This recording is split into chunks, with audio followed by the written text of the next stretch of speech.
Hey guys, you like Hamilton? What about Bob's Burgers? Okay! What about that snowman from Frozen? Oh. Then you'll love Central Park.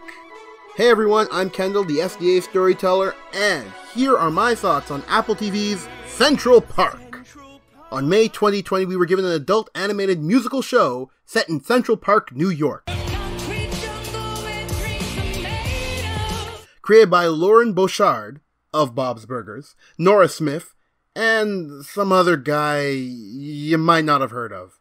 I only hesitate to say adult show because nothing in the show really seems that adult. Maybe a little bit of cussing here and there. If the hellfish is really there, then the pond might be screwed. While not totally original, musical shows have been around for adults, and many children's shows have been musical and animated.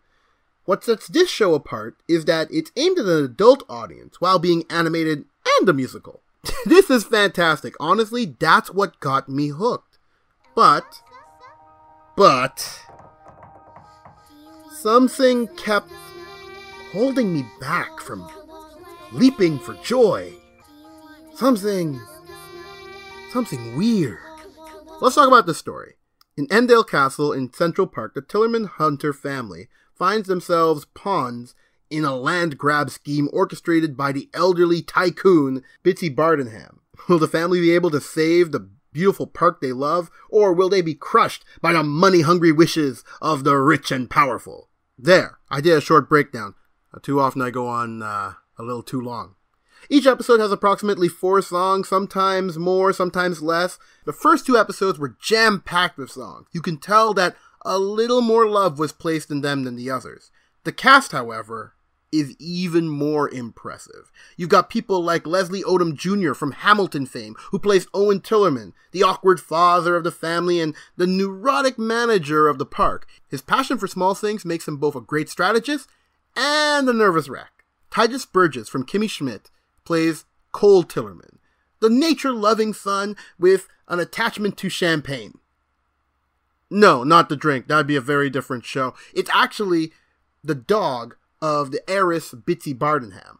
Speaking of which, Daveed Diggs from Hamilton plays Helen, who is Bitsy's jaded assistant, who is jealous of champagne. Catherine Hahn plays Paige Hunter, the journalist mother who always is looking for a scoop. Wait.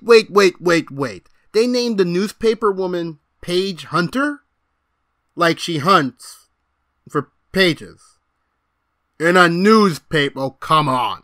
Stanley Tucci plays Bitsy Bardenham, the villainous heiress who seeks to destroy Central Park.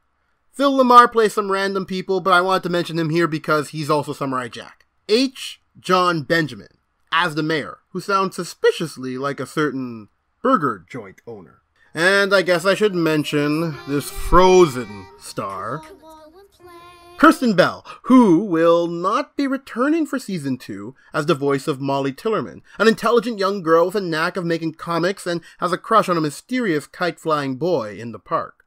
America's sweetheart Kirsten Bell will not be reprising her role for Season 2, and pardon my pronunciation, Emmy Raver Lapman of Hamilton and Umbrella Academy fame. Kirsten felt uncomfortable playing a mixed-race character and would like to help more people of color get work in Hollywood.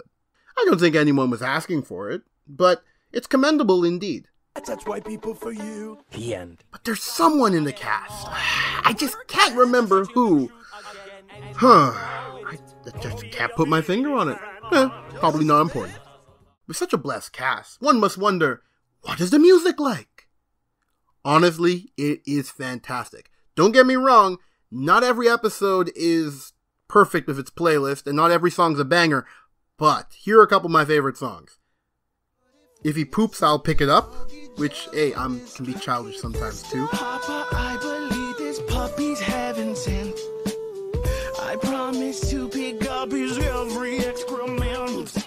Too Close, which is a hilarious song about two characters talking about getting into people's personal space or overstepping boundaries. Way too close.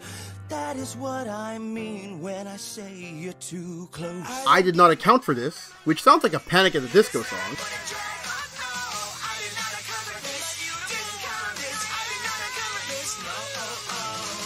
Hellfish, Would make the lake dead.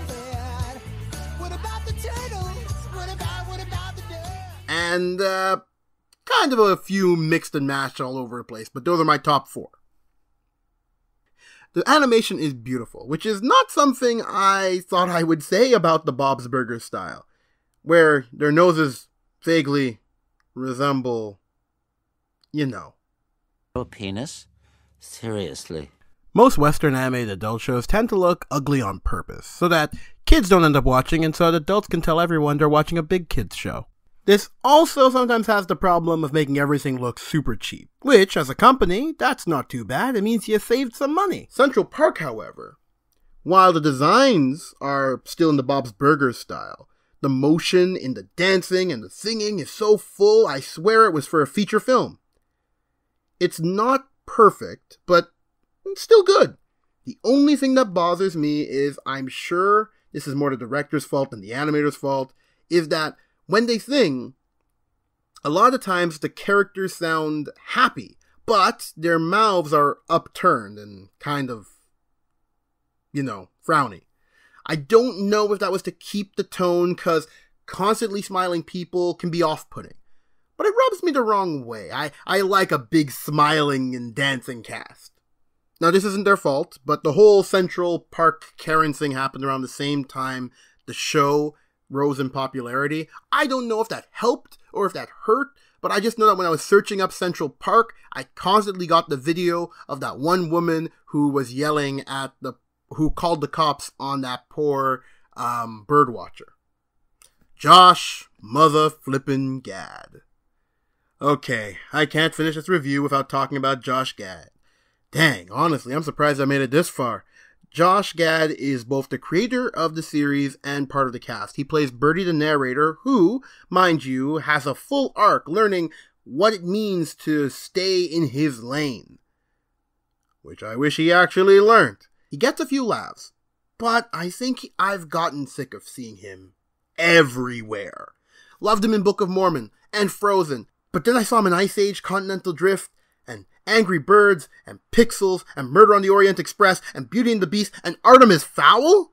I admire him in the same way I admire Kevin Hart. I'm happy for him, I'm glad he got those jobs, but gosh, I need a break. But to be fair, even with him being a major part of the show, basically being the linchpin that gets everyone together, supposedly even going to school with Leslie and being friends with the cast and songwriters from Frozen, I still really enjoyed it. Sometimes it was a bit much, but there was always something to pull me back. Whether it was the music, the drama, the comedy, the animation. That's what's great about this show. So it's a good show. One I advise anyone who has the time to check it out. I would suggest you to watch the show before listening to the soundtrack if you don't like spoilers. Perhaps you have a higher tolerance for Josh Gad, or maybe you're not even bothered by him and you don't watch all those movies and shows I mentioned earlier. Just, let me know in the comments. Finally, one overarching message of this show that I really appreciate is finding the beauty in the mundane, the strength of love, and how a little understanding can help us all to grow. Owen can be nervous one day, but his love for his family and his job can make him brave. Molly can truly be a superhero by just being a good big sister and a supportive child. Paige sees that the story worth telling is not about taking somebody down, but about building people up. Cole's perfect. It doesn't need to learn anything. Stop asking questions. I know it's a little different than most of my reviews. Let me know if you guys enjoyed it. If you want to hear more of my reviews of other shows that I'm watching, I've been watching like Japan Thinks and stuff like that.